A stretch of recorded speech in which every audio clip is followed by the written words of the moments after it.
என் குருமார்களுக்கும் என் நண்பர்களுக்கும் என் வாடிக்கையாளர்களுக்கும் ஜோதிடர்களுக்கும் அனைவருக்கும் வணக்கம். இந்த பதிவில் நம்ம என்ன பார்க்க போறோம் அப்படின்னா, சாரநாதனுடைய முக்கியத்துவம். ஒரு ஜாதகத்தில் சாரநாதனுடைய வேலை என்ன, எதுக்காக சாரம் அப்படின்னு ஒரு வார்த்தையை நம்ம பார்க்கணும் அப்படிங்கிறத இந்த பதிவில் நம்ம பார்க்க போறோம். முதல்ல சாரம் அப்படிங்கிற வார்த்தைக்கு நட்சத்திரம் அப்படின்னு ஒரு பேர். நட்சத்திரத்தினுடைய பெயர் சாரம் அப்படின்னு ஒரு வார்த்தை ஜோதிடத்தில் உண்டு. எல்லா ஜோதிடத்திலையும் சாரம் அப்படிங்கிற ஒரு முறையை பின்பற்றி தான் பலன் பார்க்குறாங்க. அதில் நிறைய ஜோதிடர்கள் சாரத்தை பார்க்கறது உண்டு, நிறைய ஜோதிடர்கள் அதை கவனிக்காமல் போகிறதும் உண்டு. ஆனால் ஒரு சாரநாதனுடைய முக்கியத்துவத்தை கவனிக்கும் போது, ஜோதிடத்தில் பலன் சொல்லும் போது ஒரு நுணுக்கமான விஷயத்தை கண்டிப்பாக சாரத்தை வச்சு சொல்ல முடியும். அப்போ இந்த சாரநாதனுடைய முக்கியத்துவம் என்ன அப்படின்னு பார்த்தா, எல்லாரும் ஏதேனும் ஒரு நட்சத்திரத்தில் கண்டிப்பாக பிறப்போம். 27 நட்சத்திரம் இருக்கு ஜோதிடத்தில். மொத்தம் 27 நட்சத்திரம் இருக்கு. அசுவனிலிருந்து ரேவதி வரை 27 நட்சத்திரம் இருக்கு. அதில் 12 ராசி இருக்கு. இந்த 12 ராசிக்கு உள்ளதா 27 நட்சத்திரங்கள் இருக்கு. அப்ப இந்த 12 ராசிக்குள்ள இருக்கக்கூடிய 27 நட்சத்திரத்துல ஒரு கிரகம் நின்றால் அது என்ன மாதிரியான வேலை செய்யுது அப்படிங்கிறதா சாரத்தினுடைய முக்கியத்துவம். அப்போ ஒரு சாரநாதனோட வேலை என்ன அப்படின்னா, சூழ்நிலையை உருவாக்கக்கூடியவர் யார் அப்படின்னா சாரநாதன். அதாவது ஜோதிடத்துல சம்பவம்னு ஒன்று இருக்கு. அதாவது ஒரு விஷயத்தை நம்ம செய்ய போறோம் அப்படின்னா, ஒரு சம்பவம் நடக்க போகுது அப்படின்னா, அந்த சம்பவத்தை தீர்மானம் பண்ணக்கூடியது பாவம். அந்த சம்பவத்தை செயல்பட வைக்கக்கூடியது ஒன்று பாவாதிபதி அல்லது பாவக்காரகன் அல்லது அதுல நின்ற கிரகம். ஒரு சம்பவம் புரியுற மாதிரி சொன்னா, ஒருத்தர் வீடு கட்டுவனா அப்படின்னு ஒரு கேள்வி கேட்கிறாரு. எனக்கு வீடு கட்டுற பிராப்தம் இருக்கா, நான் வீடு கட்டுவனா அப்படின்னு ஒரு கேள்வியை வைக்கிறார் அப்படின்னா அது ஒரு சம்பவம். அப்ப அந்த சம்பவம் எப்ப நடக்கும் அப்படிங்கிறது, அந்த 4ஆம் அதிபதி நாளில் நின்றவர் தான் ஒரு சம்பவத்தை செயல்படுத்தக்கூடியவர். ஒரு சம்பவத்தை நடைமுறைப்படுத்தக்கூடிய கிரகம் யாருன்னா ஒரு வீடு கட்டணும்னா 4ஆம் அதிபதி, நாளில் நின்ற கிரகம், 4ஆம் வீட்டு காரகர். அப்போ ஒரு பாவத்தை பார்க்கும்போது பாவாதிபதியை பார்க்கணும், பாவத்தில் நின்றவரை பார்க்கணும், பாவ காரகத்தையும் பார்க்கணும்.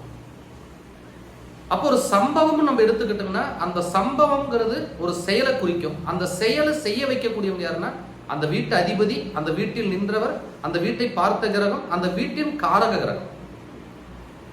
அப்போ ஒரு சம்பவம் நடக்க அந்த சூழ்நிலையை ஏற்படுத்தக்கூடியவர் யாருன்னா சாராதிபதி, சாரநாதன், நட்சத்திரநாதன் அப்படின்னு சொல்லக்கூடிய ஒரு கிரகம். அப்ப எல்லா கிரகமும் ஏதேனும் ஒரு நட்சத்திரம் நின்று அந்த நட்சத்திரத்தின் மூலம் ஒரு சூழ்நிலையை உருவாக்கி தருது. புரியுற மாதிரி சொன்னா, ஒரு ரிஷப லக்னம்னு வச்சுக்குவோம். ஒரு ரிஷப லக்னத்துக்கு எனக்கு வீடு கட்டுற பாக்கியம் இருக்கா அப்படின்னு ஒருத்தர் கேள்வி கேட்கிறார். அப்ப வீட்டை குறிக்கக்கூடிய பாவம் 4ஆம் பாவம். அப்ப 4ஆம் பாவாதிபதி யாருன்னா ரிஷப லக்னத்துக்கு சூரியன். நாளில் நின்ற கிரகம் 4ஆம் அதிபதி, 4ஆம் இடத்தை பார்த்த கிரகம். இந்த 3 பேரையும் பார்க்கணும். அப்ப 4ஆம் வீட்டுக்கு காரக கிரகங்கள் இருக்கு. ஒரு வீடுன்னு எடுத்துக்கிட்டீங்கன்னா செவ்வாயை பார்க்கலாம், சுக்கிரனை பார்க்கலாம். ஒரு வீடு கட்டுறதுக்கான காரக கிரகம் செவ்வாயும் சுக்கிரன். அப்ப பாவம் அப்படிங்கிறது 4ஆம் பாவம். அப்ப 4ஆம் பாவாதிபதியான சூரியன் ஒரு 12ஆம் இடத்துல போய் நிக்கிறாருன்னு வச்சுக்கோங்க. ரிஷப லக்னத்துக்கு மேசத்துல போய் சூரியன் நிக்கிறார். அப்ப மேசத்துல சூரியன் நின்று, அந்த மேசத்துல நின்ற சூரியன் கேது நட்சத்திரத்துல இருக்காரு அப்படின்னு வச்சுக்கலாம். அப்ப கேது அந்த ரிஷப லக்னத்துக்கு 6ஆம் இடத்துல இருந்தா ஒரு வீடு கட்டும் போது கடன் வாங்கித்தான் அந்த வீட்டை கட்டணுங்கிற ஒரு சூழ்நிலையை உருவாக்கிடுவார். ஒண்ணு அந்த வீடு கட்டுறதுக்கு கடன் வரும், அல்லது அந்த வீடு கட்டிய பிறகு கடன் ஏற்படுத்தும், இல்லை ஏதேனும் ஒரு வழக்குகளை உருவாக்குற வேலையை அந்த கேது கண்டிப்பா செய்வார். ஒரு சாரநாதன் ஒரு லக்னத்துக்கு எந்த பாவத்தில் நிற்கிறாருங்கிறத நம்ம கட்டாயம் பார்க்கணும். அதுதான் சூழ்நிலை. ஒரு சம்பவம் நடக்க அந்த சம்பவத்தை எந்த சூழ்நிலை உருவாக்குது அப்படின்னு பார்க்கறது தான் அந்த சூழ்நிலையோட வேலை. ஒரு திருமணம் பத்தி கேட்கிறாரு, எப்ப திருமணம் நடக்கும், திருமணத்துக்கான காலம் எப்படி இருக்கு, திருமணம் எந்த சூழ்நிலையில நடக்குது இல்ல தடப்படுது அப்படிங்கிறது ஒரு கேள்வியே வருது. அதே ரிஷப லக்னம்னு வச்சுக்குவோம். அந்த ரிஷப லக்னத்துக்கு 7ஆம் இடம் திருமண வாழ்க்கை. அப்ப 7ஆம் அதிபதி யாருன்னா செவ்வாய். அந்த செவ்வாய் கடக ராசியில் இருக்காருன்னு வச்சுக்குவோம். லக்னத்துக்கு 3ஆம் இடத்துல கடக ராசியில் இருக்காரு. அந்த கடக ராசியில் நின்ற செவ்வாய் ஒரு பூச நட்சத்திரத்தில் இருக்குன்னு வச்சுக்குவோம். அந்த பூச நட்சத்திர அதிபதியான சனி அந்த லக்னத்துக்கு எந்த பாவத்தில் இருக்காரோ அந்த பாவத்தின் வாயிலாகத்தான் அந்த சூழ்நிலையை உருவாக்கும். இப்ப அந்த சனி ஒரு 9ஆம் இடத்துல இருக்கார் அப்படின்னு வச்சுக்குவோம். ரிஷப லக்னத்துக்கு 9ஆம் இடத்துல சனி இருக்கார். சனி தன்னுடைய ஆட்சி வீட்டில் இருக்கார். அப்ப சனி தன்னுடைய சொந்த வீட்டில் ஒரு பாக்கியாதிபதியாகவும் பலம் பெறார். பாதகாதிபதிங்கிறது அப்புறம் அவர் ஒரு பாக்கியாதிபதியாகவும் பலம் பெறார். அப்போ 9ஆம் இடங்கிறது என்ன சொல்றோம்? இந்த ஜாதகருக்கு திருமணம் நடக்கணும் அப்படின்னா தந்தை வர்க்கத்தை சார்ந்தவங்க முன்வராம திருமணம் பண்ண முடியாது. அப்ப அந்த சூழ்நிலையை உருவாக்கக்கூடியவர் யாருன்னா 7ஆம் இடங்கிறது செவ்வாய். 7ஆம் அதிபதி திருமணத்தை செஞ்சு வைப்பார். அந்த 7ஆம் அதிபதி நின்ற இடத்தினாலேயோ பார்த்த இடத்தினாலேயோ திருமணத்துல முன்ன பின்ன நல்லதையோ கெட்டதையோ கண்டிப்பா கொடுப்பார். ஆனா அந்த சூழ்நிலை ஒரு திருமணம் நடக்க சூழ்நிலையை உருவாக்கக்கூடிய கிரகம் அந்த சாரநாதனான சனி. அதாவது ரிஷப லக்னத்துக்கு 7ஆம் அதிபதியான செவ்வாய் கடக ராசியில பூச நட்சத்திரத்தில் நிற்கிறார். அந்த பூச நட்சத்திரத்துக்கு அதிபதியான சனி அந்த லக்னத்துக்கு 9ஆம் இடத்துல இருந்தார். அந்த ஜாதகருக்கு திருமணம் நடக்கவோ அல்லது திருமணம் தடைப்படவோ தந்தை வர்க்கம் ஒரு காரணமாக இருக்கும். அதாவது அந்த சூழ்நிலை, அந்த திருமணத்துக்கான சூழ்நிலையை உருவாக்கக்கூடியவங்க தந்தை வர்க்கத்தை சார்ந்தவங்களா இருப்பாங்க. ஒண்ணு அப்பா முன் வராதுனால திருமணம் தள்ளி போகலாம், இல்ல அப்பா முன் நின்று தான் அந்த திருமணத்தை செய்து வைக்கலாம். அவர் பாதகாதிபதிங்கிறதுனால சில கசப்புகளையும் கொடுப்பார். உறவுகள கசப்பு கொடுத்தாலும் அந்த சம்பவத்தை தடை இல்லாம நடத்தி தருவாரு. அந்த சம்பவத்துல எந்த தடையா இருந்தாலும் அந்த தடையை உருவாக்கின தடையை சரி பண்ணக்கூடிய கிரகம் யாருன்னா சாரநாதன். அதாவது அதுக்கு பேர் சூழ்நிலை. அந்த சூழ்நிலையை சரி பண்ணக்கூடியவர் அவர் தான். எந்த ஒரு சம்பவமும் நடக்கணும் அப்படின்னா சாரநாதன் ஒரு சூழ்நிலையை உருவாக்குவார். அப்ப இதுல பரிகாரம் வழிபாடு எல்லாமே ஒரு கிரகம் நின்ற நட்சத்திரத்தின் வாயிலாக அந்த பரிகாரத்தை செய்யும் போது 100% அந்த சூழ்நிலை நமக்கு சாதகமா அமைச்சு தரும்.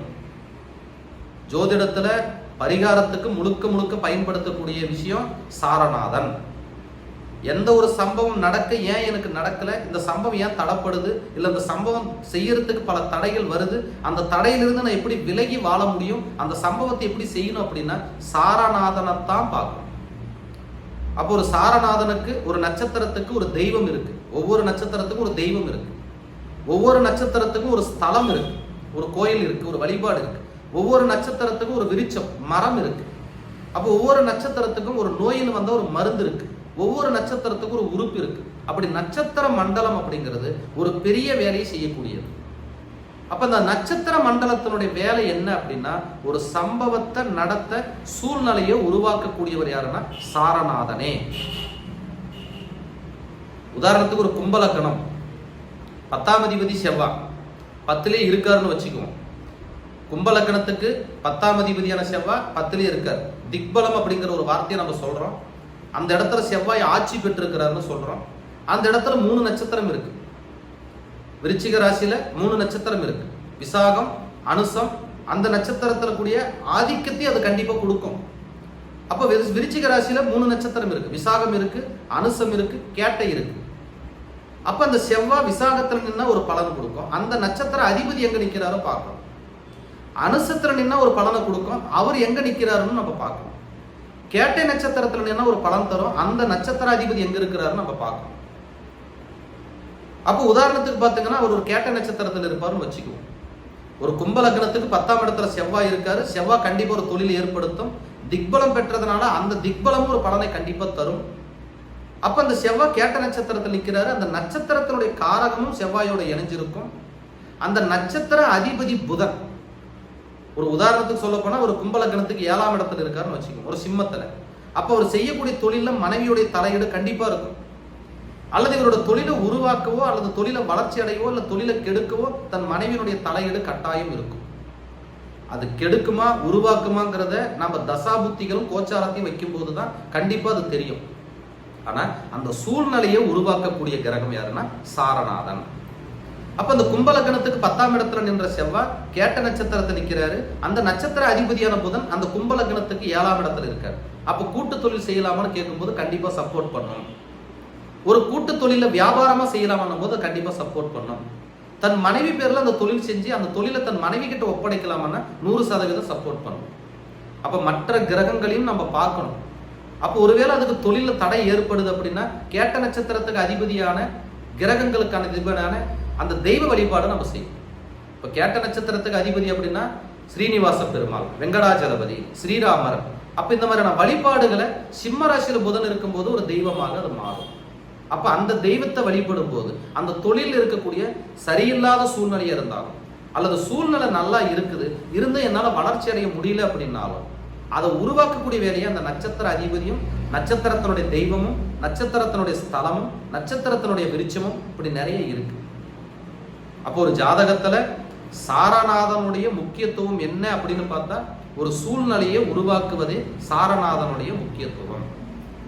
அப்போ ஒரு சாரநாதன் பலம் பெறும்போது ஒரு கிரகம் ஒரு வீட்டில் நிக்குது அப்படின்னா அந்த வீட்டாதிபதி பலம் பெறும்போது ஒரு பலனை தரும். அந்த ராசிநாதன் அந்த வீட்டாதிபதி பலம் பெற்று அந்த கிரகத்தினுடைய நல்ல கிரகங்கள் சுப கிரகங்கள் கெட்ட கிரகங்கள் இருக்குதாங்கிறதையும் நம்ம கண்டிப்பா பார்க்கணும். அப்போ ஒரு சாரநாதனை நம்ம பார்க்கும்போது ஒரு கிரகத்தின் ஒரு பாவத்தினுடைய செயல்பாட்டுல எந்த சூழ்நிலையால அந்த பாவம் செயல்படுது அல்லது அந்த பாவம் எந்த சூழ்நிலையால தடைப்படுது அப்படிங்கிறத நம்மளால சாரநாதனை வச்சு 99% சரியான ஒரு முடிவுக்கு வர முடியும். இதுல இன்னொரு சூட்சம் என்னன்னா ஒரு லக்னம் அப்படின்னு எடுத்துக்கணும்.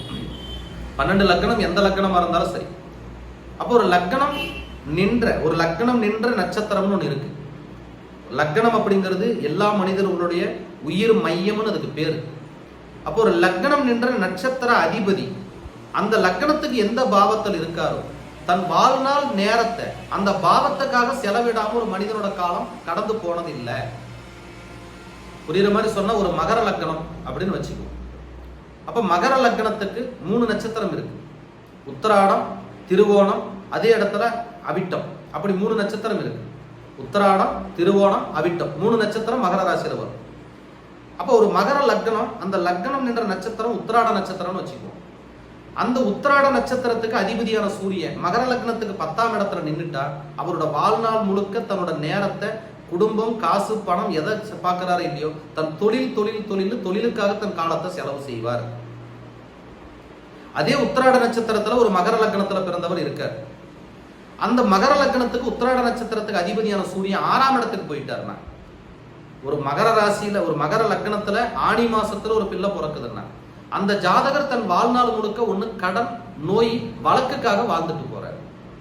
ஒண்ணு கடன் அனுபவிக்கிறார், இல்ல நோய் அனுபவிக்கிறார், இல்ல வாழ்நாள் முழுக்க தன் வழக்குக்காக வாழ்ந்துட்டு போறார். அதே ஒரு மகர லக்னம் உத்திராட நட்சத்திரத்துல லக்னம் இருக்கு. அந்த நட்சத்திர அதிபதியான சூரியன் 9ஆம் இடத்துல ஒரு புரட்டாசி மாசம் மகர லக்னத்துல பிறந்த ஜாதகம் வச்சுக்கோம். அவர் எவ்வளவு சிரமப்பட்டாலும் தன் வாழ்நாளில் ஒரு பேர் புகழ் மதிப்பு மரியாதை அடையாத தன் காலங்கள் கடந்து போகாது. அப்போ ஒரு சாரநாதனுடைய முக்கியத்துவத்தை நம்ம பார்க்கும்போது ஜோதிடத்துல சில எளிமையான விஷயங்களை அந்த சூழ்நிலையை மாற்றி விடும்போது அவங்க வாழ்க்கை சிறப்பா இருக்கு. இப்படி நிறைய உதாரண ஜாதகங்கள் சொல்லலாம். அப்போ ஒரு நட்சத்திரத்தை பார்க்கும்போது ஜோதிடர்களா இருக்கட்டும், ஜோதிடம் பழகக்கூடிய நபர்களா இருக்கட்டும், ஒரு நட்சத்திரம் அப்படிங்கிறது ரொம்ப ரொம்ப முக்கியத்துவம் வாய்ந்தது. ஒரு நோயை சொல்லும் போதோ ஒரு கடனை சொல்லும் போதோ என்னதான் நல்ல தசை புத்தி அந்தரங்கள் நடந்தாலும் ஒரு கிரகம் நின்ற நட்சத்திர நாதன் ஒரு மனிதனுடைய சூழ்நிலையை கண்டிப்பாக மாற்றும். அப்போ ஒருத்தருக்கு சரியான சூழ்நிலை பொருந்திருச்சுன்னா அவங்க வாழ்க்கையில அழகா ஜெயிச்சு மேல வந்துடுறாங்க. எவ்வளவு பெரிய திறமசாலியா இருந்தாலும் எவ்வளவு படிச்சவரா இருந்தாலும் எவ்வளவு அறிவாளியா இருந்தாலும் தன் சூழ்நிலை சரியா இல்லைன்னும் போது தன் வாழ்க்கையில ஜெயிக்க முடியாம நிறைய இன்னல்களையும் பிரச்சனைகளையும் மாட்டினவங்க நிறைய பேர் உண்டு. அப்ப இதுல என்ன சூட்சமம் அப்படின்னா ஒரு சாரநாதனுடைய இருப்பிடத்தை கண்டிப்பா நம்ம ஒரு ஜாதகத்துல பார்க்கணும். ஒரு தச புத்தி அந்தரம் நடக்குது அப்படின்னா அந்த தசாநாதன் புத்திநாதன் யாருடைய நட்சத்திரத்தில் நிற்கிறாங்க, அந்த நட்சத்திர அதிபதி அந்த லக்னத்துக்கு எங்க இருக்கிறார் அப்படின்னு பார்க்கும்போது அந்த ஜாதகருக்கு என்ன மாதிரியான சூழ்நிலையை அந்த தசா புத்தி ஏற்படுத்துதுங்கிறத கட்டாயம் தெளிவா நம்ம கண்டறிய முடியும். அப்ப அந்த சூழ்நிலையை மாத்திரத்துக்கான வழி என்னன்னா வழிபாடு, பரிகாரங்கள், கோயிலுக்குளம் போறது. அப்ப என்ன தெய்வத்தை வழிபட்டா அவங்க வாழ்க்கையில் அந்த சூழ்நிலை மாறும் எந்த மாதிரியான தெய்வத்தை வழிபட்டு விரதம் இருக்கும்போது அவங்க சூழ்நிலையில மாற்றம் அடைஞ்சு அந்த பிரச்சனையில அவங்க விடுபடுறாங்கன்றத சூழ்நிலையை மாற்றக்கூடியது நட்சத்திரமே. அப்ப நட்சத்திரமும் நட்சத்திர அதிபதியையும் நம்ம கவனிக்கும் போது கண்டிப்பாக ஒருத்தரோட பலனை துல்லியமா சொல்ல முடியும். உங்களுக்கு ஜாதக ரீதியான சந்தேகம் ஏதேனும் இருந்தால் என்னோட நம்பருக்கு உங்க ஜாதகத்தை வாட்ஸ்அப் அனுப்பி உங்க கேள்வியை பதிவு பண்ணலாம். ஜாதகம் பார்க்க நேரில் வரக்கூடிய நபர்கள் முன்பதிவு வாங்கி வருவது சாலம் சிறந்தது. ஜோதிட ரீதியான சந்தேகம், ஜோதிடம் படிக்கிறவங்களுக்கு, ஜோதிடம் பார்த்துக்கிட்டு இருக்கிறவங்களுக்கு என்னுடைய அறிவுக்கு தகுந்தது உங்களுக்கு சொல்லி கொடுத்துட்டு இருக்கிறேன். ஜோதிடம் சார்ந்த ஏதேனும் சந்தேகம் இருந்தாலும் என்னை கட்டாயம் அணுகலாம். நன்றி, வணக்கம்.